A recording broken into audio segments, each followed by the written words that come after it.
Gordon Tabri Akwa in Kumasi says, good evening, Paul. Please ask Honorable Agyapong about his view on endorsement of gay rights. Will his government grant their rights legally?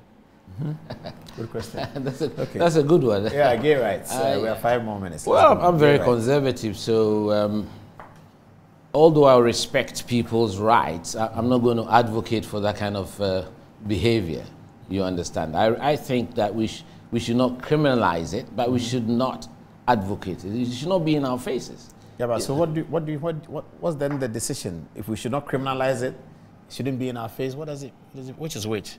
No, if we don't criminalize it, it means people can do it. And no, it's not a crime. I think that on our books right now, it's sodomy is there. It's a crime there. It's a crime there. And we should speak against it. Because you see, when God created Adam, he didn't create another Adam. They said he created Steve. Adam and Steve. That's what they say. Adam and Steve. He created Eve. No, they say Steve. So I think it's important that all of us are products of women. You understand? And so sometimes I worry about that, but I'm not prepared to be part of the argument that says that they should be annihilated from the face of the earth. They shouldn't be. No one can say I don't that. think so. But I don't think if it's not a crime in Ghana, then they should be able to talk about it. They should advocate it. They should be able to teach children. To teach our children about that? No, I don't think so. But then I don't support a crime. No, like Moses Fuamoni says. And then there's a center where when you catch them, you don't take them to prison, but you take them to like a psychiatric something, and then they treat them. No, it's sexual behavior, which is inappropriate. So, so I don't think you should not criminalize it. Yeah, so you don't take them to prison. No, you don't. But you take them to that place. No, you don't. It's where they are going to be treated. No, I think that we should be very careful where we travel on this subject. And we have major social issues as a country. Okay? And it's not only that. And there are many others, the drugs menace and other things that are happening around the country.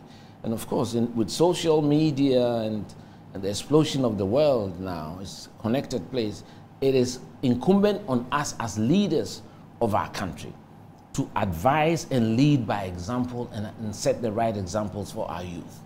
So this is not behavior that we can condone. Homosexuality? It has to be condemned. But it does not mean that when we find a homosexual, that person has to be stoned to death or put in jail. So we should start from the schools, and educate them properly in our proper moral values, our cultural values, because that is something that we don't want to have and champion in this society. And so I'm very conservative about that when it gets to these things. But I'm not prepared to be part of the school of thought that says that when you see that you suspect somebody to be a homosexual, you should be arrested and put in jail. That for me, catch them and beat them. Or catch them and beat them. That is so wrong. But as leaders, we are having to train our people and equip them with the necessary values and the moral fiber that we need to develop as a country. And that's the only way we can do it. And these are serious problems that we as politicians have to lead by example and set the right examples. And we don't have to be overly political about these things. These are serious national issues that... Homosexuality, LGBT. Yes, because even as young people, Paul, even when we were in school, there were rumors of people being homosexuals. So especially boys' schools. Boys' schools, and I was in a boys' school, so you know that. So these things have happened in the past. And as we grow because of the explosion of the world, the cultural revolution and the things that are happening around us, I'm a bit worried that the Western world is trying to force this on us and sometimes tying it to assistance to us. I think that is something that we as African leaders have to be straight up and look them in the face and say, this is something that we cannot countenance.